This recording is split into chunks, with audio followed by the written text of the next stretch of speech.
Hello and welcome. You're listening to Unraveling the Knots, the podcast where we dive deep into everything reaching natural hair.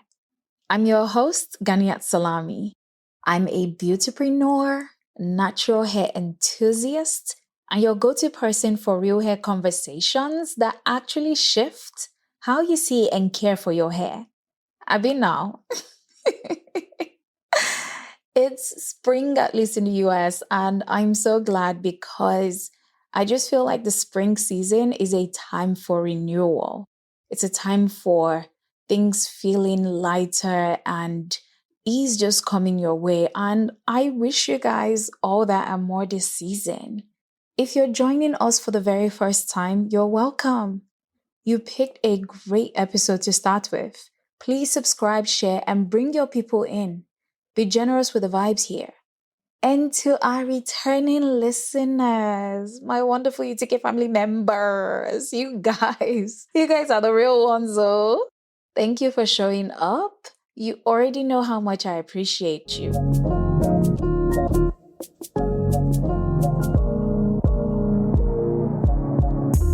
So, today's episode. I need you to sit with this one for a while because I was researching this topic. When I was researching it, I kept stopping and saying, wait, so this thing I've been noticing is actually real. There's actually a name for this. And I think a lot of us are going to have that same moment today. Have you ever gone through a really stressful season? The kind where you're running on nothing, deadline after deadline, no proper rest or break, and a few months later you're combing your hair and you're just staring like, what's in your hands? And then you notice so much hair on the floor, more than you're comfortable with, or more than you usually shed.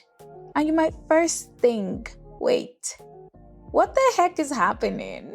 Am I being paranoid? Honestly, it's not paranoia. And today, we're breaking down one of the main causes of excessive shedding and helpful remedies to fix it. We're specifically going to be discussing something sciencey known as neurocosmetics. I didn't know they actually use the phrase to put two words together. In plain English, mind-hair connection. This is basically how your nervous system, stress, cortisol levels, all of it shows up directly on your scalp. And what recent research says you can do to get ahead of it. I'm so excited to discuss, so let's just dive in. When you hear the word neurocosmetics, I know it doesn't sound like your regular casual lingo, but it's basically the field of medicine that looks at how the nervous system, your brain, your nerves, and your stress responses directly influence skin and scalp health. And this is a big deal because for the longest time, hair care was restricted to things external and surface related. What you put on it, your genetics, and maybe more recently, what you eat. But your mind, your emotional state, the amount of cortisol your body has been producing for the past 6 months, those weren't really part of the hair conversation. And now they are. And I'm glad because science has caught up to what our bodies have been trying to tell us for years. Here's the thing. Your scalp is not just skin. Your scalp is full of nerve endings, actual nerve endings that are constantly receiving signals from your nervous system. So when your nervous system is under pressure, when you've been in survival mode for a long time, your scalp feels it, and your follicles respond to it. And this is where a branch of medicine called psychodermatology comes in, which is essentially the study of how psychological and emotional states affect the skin and scalp. And right now, trichologists and dermatologists, aka the scalp and hair specialists, are increasingly saying these two things cannot be separated. Let's talk about cortisol because this word comes up a lot and will come up a lot in this conversation. And I want you to really understand what it does. Cortisol is your body's primary stress hormone. When you're under pressure, short-term pressure, cortisol is actually useful. It keeps you alert, focused, and responsive, and that's fine. But when stress stays high for weeks, months, chronic stress, cortisol becomes a problem because your body starts redirecting all its energy to survival. And then things that are not required for survival are not your body's priorities, like hair growth. Get the message. Wait first. We'll come back to you later. So, your hair follicles literally receive a chemical signal from your nervous system that says, slow down.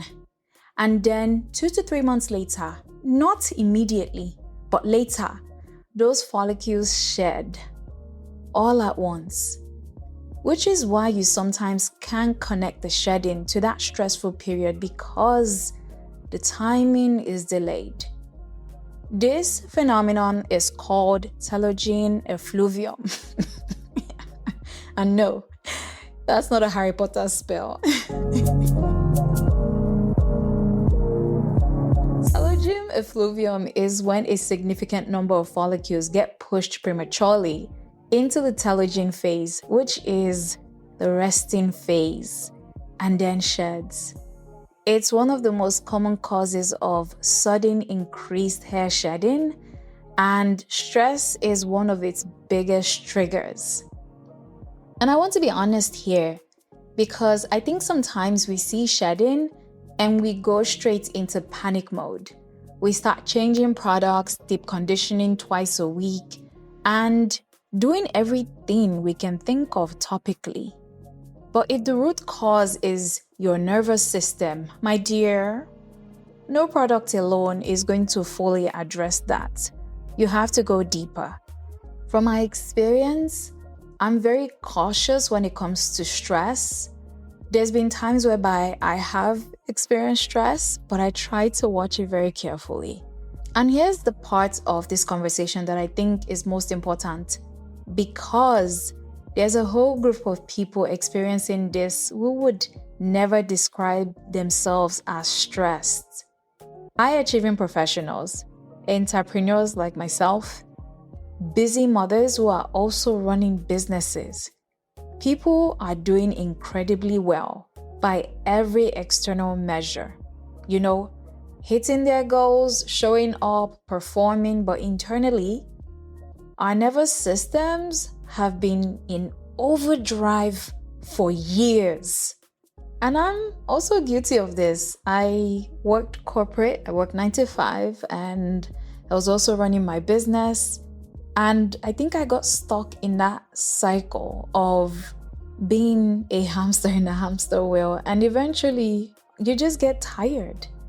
And I've had to learn, I wouldn't necessarily say I've actually experienced stress-related shedding. Maybe I have, and I wasn't just paying attention because it's very difficult to diagnose. But man, it is not a fun place to be. And we're actually seeing this reflected in how the industry is shifting.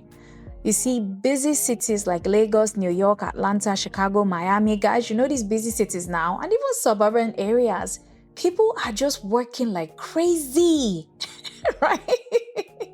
However, high-performing professionals are now increasingly seeking help.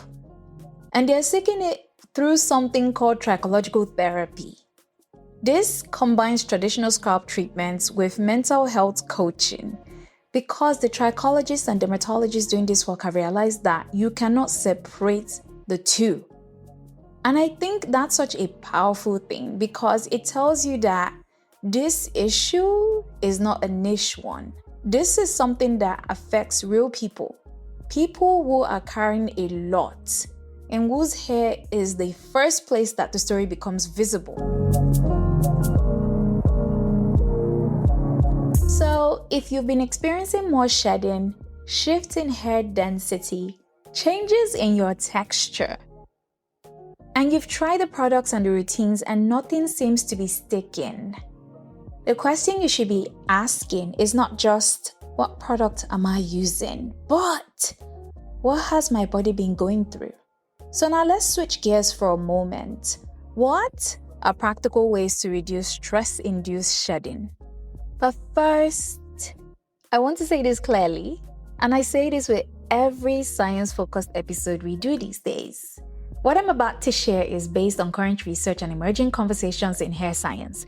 This is not medical advice. If you're experiencing significant ongoing shedding, please speak with a dermatologist or trichologist who can properly assess your situation, because some of these recommendations, especially supplements and treatments, are not one size fits all. With all that said, let's talk about solutions. The first thing research suggests is something called sensory scalp rituals. And I love this concept because it reframes something a lot of us already do. Scalp massages into something more intentional. When you use aromatherapeutic oils during a scalp massage, oils that contains essential oils like sandalwood, you're not just soothing your scalp. You're engaging the nervous system through scent and touch simultaneously. Certain botanical aromatics have been shown to activate the parasympathetic nervous system, which is your rest and digest mode. So, your scalp ritual becomes a nervous system reset. 10 minutes of massage with the right oil, and your cortisol levels are actually shifting. The second area involves using scalp serums with adaptogenic ingredients. Two ingredients that keep coming up in research right now are ashwagandha and rhodiola. It is RHODIOLA. These are called adaptogens, natural compounds that help the body regulate its response to stress. And what's happening now is that these aren't just being taken as supplements internally, they're being formulated directly into scalp serums. Because we now understand that the scalp can absorb and respond to these compounds locally at the level of the follicle to help reduce inflammation driven by cortisol and keep hair in its active growth phase for longer. The third approach is one I want to take a moment on because it sounds technical, but it's actually very accessible, and you could do it on your next wash day. It's called vagus nerve stimulation. The vagus nerve is the longest in your body. It connects your brain to your gut, your heart, and your lungs. And it plays a major role in regulating inflammation throughout the body, including the scalp. When your vagus nerve is stimulated, you're directly lowering your systemic stress response. Now, how do you stimulate it? And you don't need any fancy equipment for this. While your deep conditioner is in, try this. Slow, deliberate breathing, long inhale, exhale, and hum softly. Yes, actually, I was very surprised when I saw this in research, but apparently it works. The vibration from in literally activates the vagus nerve. You can also do gentle neck rolls or just sit in stillness with intentional breathing. So, while your conditioner is doing the external work, you're doing internal work at the same time. And wash day feels like a full system ritual. Ugh, I love that so much. Before we close, I think there's something really significant in what this whole conversation is pointing to. For the longest time, hair care and mental health were in completely separate rooms. You went to your stylist for one, you went to your therapist for the other. And the idea that they were connected, well, that wasn't really part of the mainstream conversation. But what neurocosmetics is telling us, what psychodermatology is telling us, is that they've always been in the same room. The body is one system, and your hair is not separate from your mind, your nervous system, your emotional life, the stress you carry. So if you want to care for your hair the way it truly deserves, you also have to care for your nervous system. Rest is not laziness. Boundaries are not optional. Stress management isn't just wellness talk. It is genuinely hair care. Whew. Okay, that was a lot, but I mean the good kind of a lot. I hope this episode gave you language for something you've been feeling but couldn't quite name or explain. And I hope it shifts how you think about your hair care. Because it's not just what's on the shelf. Hair care is also how you're living. And if you're ready to start caring for your scalp with the intention it deserves, explore our natural science-backed products at www.eyidaranaturals.com. That's Eyidara, EYIDARA, Naturals, NATURALS. Products made to work with your biology, not against it. And please share this episode with someone who needed to hear it today. Tag them, send them the link. You might be giving them an answer to a question they've been looking for. You can share your own hair story or questions with us at utkinhair@gmail.com or send us a DM on Instagram at utkpodcast. And if you loved today's episode, please leave us a rating. It truly means the world to us. I'm still your host, Ganiat, and I'll catch you on the next episode.